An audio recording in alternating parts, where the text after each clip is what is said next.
More than half of the US today is covered in a square grid. Miles and miles aligned to the cardinal directions. This is true for most of LA, with one major exception. The story about why the heart of the city is crooked is actually a story about who builds the frameworks we live in. A huge reason I started making videos about cities is because of this chart. The world population didn't cross 1 billion people until the year 1800. Now there are 8 times the amount of people on this planet.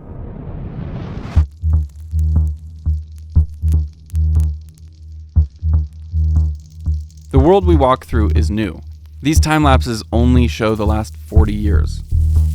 And those who decide the frameworks of these cities determine how we navigate it. And in the case of Los Angeles, the framework was decided largely by 2 people who never even stepped foot in California.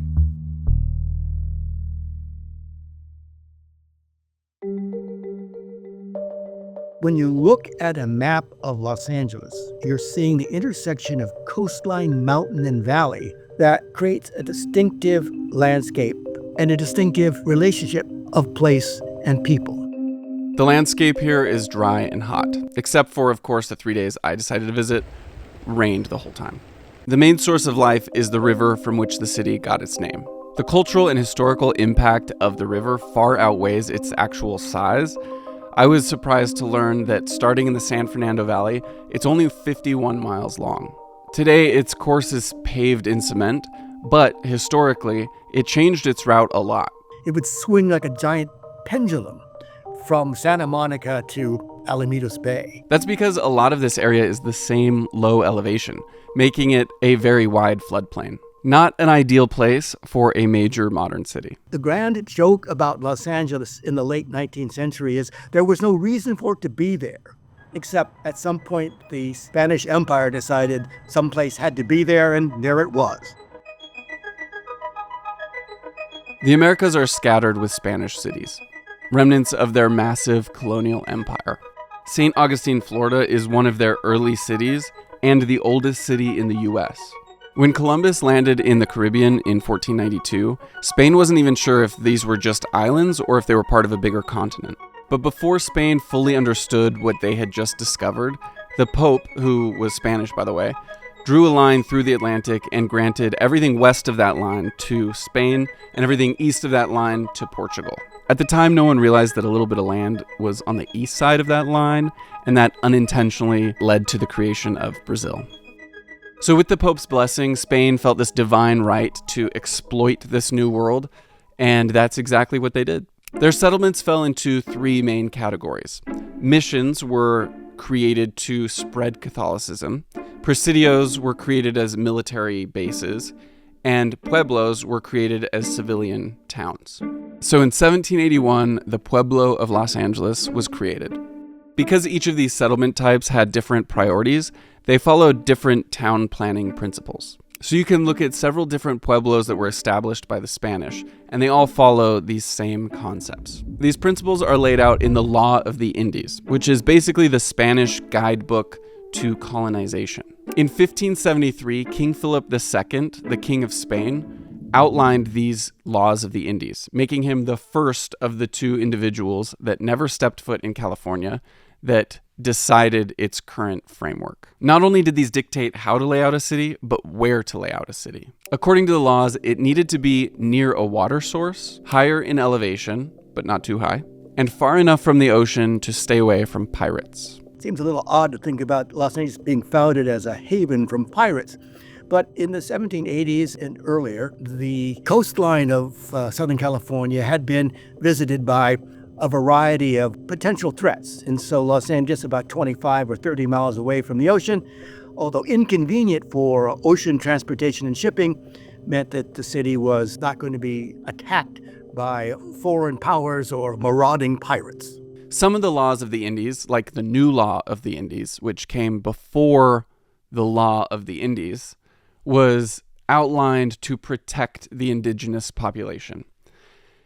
Those were ignored. One of the other principles about where to choose a place was if it was near an indigenous population. Whose members could be drafted into forced labor to provide labor for the new colonial city. In the case of LA, it was near a Yanga village. Unfortunately, we don't know exactly where this was, but when Union Station was under construction, artifacts from the original Yanga village were discovered. Even though they disregarded the law of the Indies when it came to the treatment of the indigenous population, the colonizers did follow it when it came to town planning principles, starting with the town center. We're kind of in the middle of an information war, and it can be really difficult to understand what is going on in the world and what to believe. And that is why I use today's sponsor, Ground News. Ground News is the tool I use to be a more responsible consumer of the news. Using 3 independent news monitoring organizations, they rate over 50,000 sources on their bias, factuality, and ownership, so that you know where your news is coming from. You can either use an app on your phone or the web browser to see how things are being reported on the left, center, and right. And it's really interesting to compare different headlines. For example, while I was working on this video in response to the LA wildfires, Trump opened up a dam in California to release a bunch of water. This was pretty controversial, and if you look on Ground News, you can see that it was reported on the left and the center, but not reported on the right at all. Which leads me to one of my favorite features that Ground News offers, which is the blind spot feature. The blind spot tool shows you what's not being reported on either side of the spectrum. They do this with upwards of 20 stories every day, and it gives you a more well-rounded view of what is being reported. You can get 40% off the Vantage plan, which is the plan I use to get access to all of their tools, by going to the link at the top of the description, scanning the QR code on screen, or going to ground.news/Daniel Steiner and signing up there. Huge thank you to Ground News for sponsoring this video. I really believe in their product, and I think that you'll really enjoy it. Okay, let's get back to the video about Los Angeles. I met up with Glenn Creason, who worked as the map librarian at the Los Angeles Public Library for over 30 years. I'm very interested in maps of Los Angeles, and I probably am far more interested than is healthy for most people. And he took me to the heart of this Spanish pueblo. It's the most historic ground in the city of Los Angeles, right as where we're standing. This was the place where people gathered. There was a reservoir here. The church is right across the plaza from us. From this starting point, the streets were to be laid out on a grid at a 45-degree angle. I guess the thinking is that it would allow the maximum amount of sunlight to reach the town, as well as allow the winds to blow through and help with dust, I guess. The grid wasn't perfect, but it did set in motion the streets that would come later. But you'll notice that the grid ends at Alameda Street. That's because up to here would often flood from the river. Another thing that broke the grid is when they would cut channels from the river to come into the city center. The main one being known as the Zanja Madre. And there's actually a marker on the ground on Olvera Street that shows where this once ran. And even a part of the actual system is still visible on the train tracks that follow its old route. It's always interesting to me that you get these little markers in the ground like this or something that no one really looks at, or they'll like walk over it and not really realize that this spot is part of the reason the entire city of Los Angeles is located where it is. There's a place at the end that's famous for their taquitos. If they're open, do we need to grab taquitos? If they're open, I might have a taquito.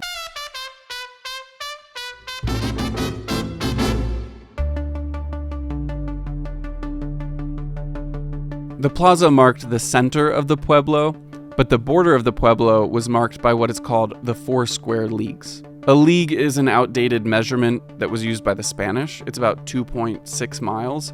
So 4 square leagues is about 5.5 miles by 5.5 miles. And this boundary became the original city of Los Angeles. The official city boundary has grown a lot with a bunch of different annexations that has led to one of the strangest city shapes that I've seen. But this original 4 square leagues is still visible in the ground if you look closely. You can see at Silver Lake a hint of this in the property lines. And on the southern end, there's a scar through these blocks that follows this boundary. Now, every time I look at a satellite view of Los Angeles, I can't help but notice this southern boundary. Part of the reason this is so visible is because it used to be the route of a rail car.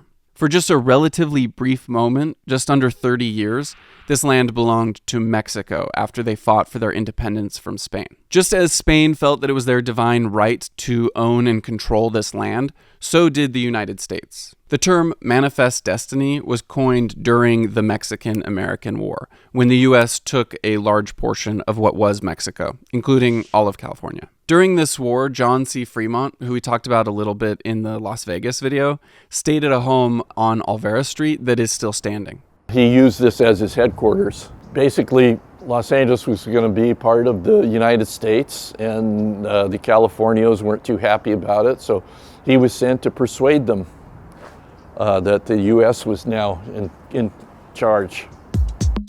So in 1850, California became a U.S. state, and that's about the same time this map was made. A map drawn by two moonlighting army officers whose names were Ord and Hutton. They completed very quickly the first true map of Los Angeles, and that map had a profound impact on how the people of Los Angeles would occupy the place in which they live.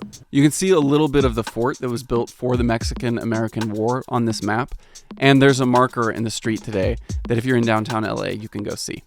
You can see that the Spanish didn't develop the grid very far, but on this map, blocks were laid out that extended that grid. The reason this map was precise was the main reason that most maps got precise: money. And so the very first map of Los Angeles reflects something that's been true about Los Angeles ever since.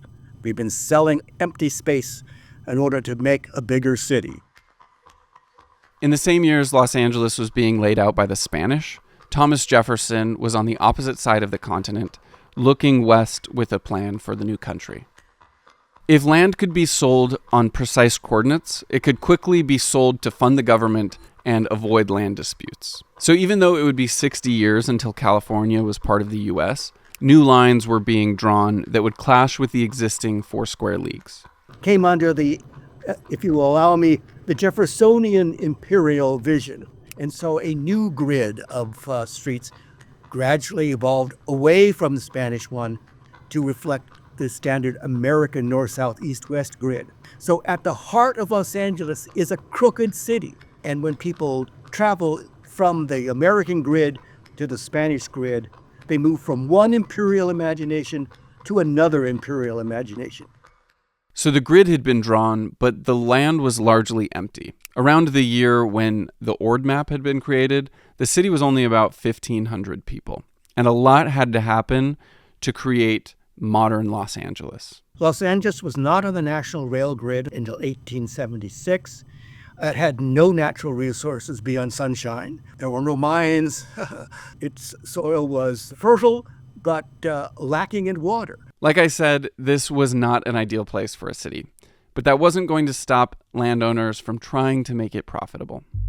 The late 19th century in Los Angeles was the era of the boosters, people trying to promote their land for sale. Los Angeles sold itself into existence. It made a lifestyle brand that was marketed all over the country and ultimately all over the world. Los Angeles capitalized on what scholars called a fantasy Spanish past and opened Olvera Street as a kind of fantasy gateway to Spanish-Mexican Los Angeles. And it worked. One by one, the hurdles of living in this area were resolved, at least temporarily. When I asked DJ Waldy about this, he said the pivotal year was 1913. That year, the Owens Valley Aqueduct reached the San Fernando Valley. The Pacific Electric system was reaching its maximum extent. In 1913, you have the genuine beginning of Hollywood. The expectation that the Panama Canal will open soon. City resources are being poured into the development of the Port of Los Angeles, which would eventually become one of the most important shipping ports in the world. All of this ignited the sprawl of the city, making this one of the largest urban sprawls in the U.S. And all that still persists in the landscape. so that when entirely new immigrant populations arrive in Los Angeles with their entrepreneurial energy, they move into the small houses on small lots on gridded streets that look just like mine in Lakewood. The built landscape of Los Angeles persists in ways that should be better understood by all of us who live here. And in the center of it, the ideals of these two empires is still visible.